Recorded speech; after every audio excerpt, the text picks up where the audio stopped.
And Paul Manafort, President Trump's former campaign manager, faces a judge 1 hour from now. He and his former deputy, Rick Gates, have been indicted in Robert Mueller's investigation into Russian election meddling. Now, the charges focus on their business ties to Ukraine and not to Russian political influence in the 2016 campaign. But Manafort and Gates aren't the only campaign aides in legal peril. Another document is a potential bombshell. An advisor who was also working with the Trump campaign last year admits to lying to the FBI about Russian attempts to deliver dirt on Hillary Clinton. His name is George Papadopoulos. He was Trump's foreign policy advisor. And this could be much more politically damaging to Donald Trump. Doug High is a Republican political commentator and strategist. He's the former communications director of the RNC, and Scott Bolden is the former chair of the D.C. Democratic Party and an attorney. Welcome to you both. Thank you. Doug, I will start with you because these allegations against Papadopoulos, and by the way, he pleaded guilty, right, to lying to the FBI about what he did during the time he was advisor to the Trump campaign, and supposedly he tried to set up meetings between Trump campaign officials and Russian officials to dig up dirt on Hillary Clinton. How damaging is this?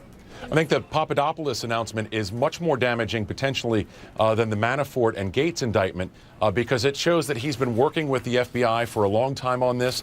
We don't know what he said, but certainly it's going to be damaging to folks in and around the Trump campaign. And it's also a big deal for Donald Trump, both in the short term and the long term. In the short term, this week Donald Trump wanted to be talking about tax reform, his trip to Asia, and also announcing a new Fed chair. That's clearly not what's going to be leading the news over the next week. In the long term, we know that this is just the very beginning of a process. And given that Donald Trump just in a Fox News poll this weekend is at his lowest point with voters and even seeing some erosion from some Republican voters, this is a very long-term problem for him. So Scott, you know, the allegations against Paul Manafort are serious, too, even though they don't directly have anything to do with alleged collusion, right? But he was allegedly conspiring against the United States, and he was making an awful lot of money by doing that. Well, certainly it is not a good day for Donald Trump or Paul Manafort or his co-conspirator here. The important part about his indictment is that this conspiracy, this money laundering, this scheme to defraud, if you will, was taking place during the time he was the chairman of the Donald Trump campaign, which really begs the question, if you're engaged in this bad conduct, this international illegal conduct, then why are you taking on a high-profile position for 4 to 6 months when it's clear that you're going to be under scrutiny? So I think it does connect him to the Trump campaign in that regard. Although, remember, you've got to look and see what comes next in regard to the prosecution of Manafort and Rick Gates. Because if one of them flips, right, the special prosecutor is now building his case by using Papadopoulos and now Rick Gates or Manafort, because under those types of plea deals, you are obligated to truthfully say what you know and to cooperate fully in exchange for a lighter sentencing, usually under the federal sentencing guidelines. So This is the beginning. This is a pyramid prosecution that continues to rise until you get to the top of it, and you cut the head off of whoever your target is at the top. So stay tuned. Stay tuned. So Doug, I just want to go back to why Donald Trump hired Paul Manafort in the first place, because a lot of people in Washington knew of his sketchy background, right? Was it because at that time no political operative was really willing to work for Donald Trump, or did Donald Trump know of Paul Manafort's sketchy background and it didn't matter? Well, I think the answer is both. I can tell you there were so many people, just talking to Republican communicators who are my colleagues, who were approached by the Trump campaign and were very quickly told, no way, Jose, on this. They were not going to get anywhere near it.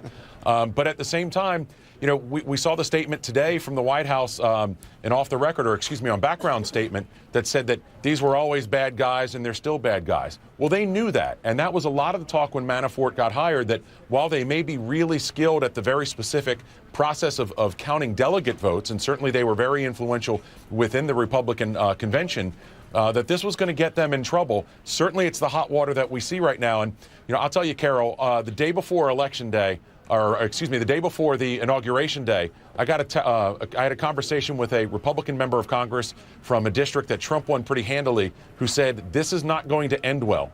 That same member of Congress sent me a text this morning that said this is beginning to not end well. This is a problem not just for the president, but for Republicans on Capitol Hill who are going just a year from now to the midterm elections that already aren't shaping up to be great for Republicans. This is another problem for them.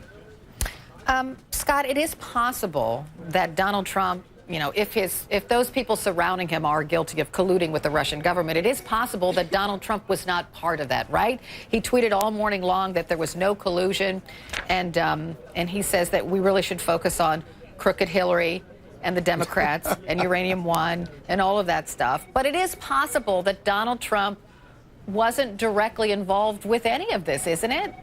Well, maybe, but maybe not. Follow the thread of who he works with and who's on his senior team. There seems to be this aptitude and intentionality to collude with the Russians. That is, it's not illegal. It wouldn't be a charge to collude. But in the factual statement, you would certainly it would support collusion here, whether it's Donald Trump Jr. meeting with the Russians or whether it's Papadopoulos meeting with the Russians trying to get information on Hillary Clinton. What else do you need? That's conclusion. A conclusion isn't a result. A conclusion is a fact, and there are a lot of facts to support that. Now, does that run to the top of the campaign in Donald Trump? We'll have to wait and see. So far, no. But I got to tell you, as a leader and as someone who puts together his team, there seem to be a lot of folks connected to Russia or wanting to engage Russia in order to win this race. That's problematic, and we'll have to continue to watch and see what the next steps the special prosecutor makes in this regard. I said it before, I'll say it again. This is the beginning, not the end. Scott Bolden, Doug High, thanks for being with me. I do appreciate it. Thank you.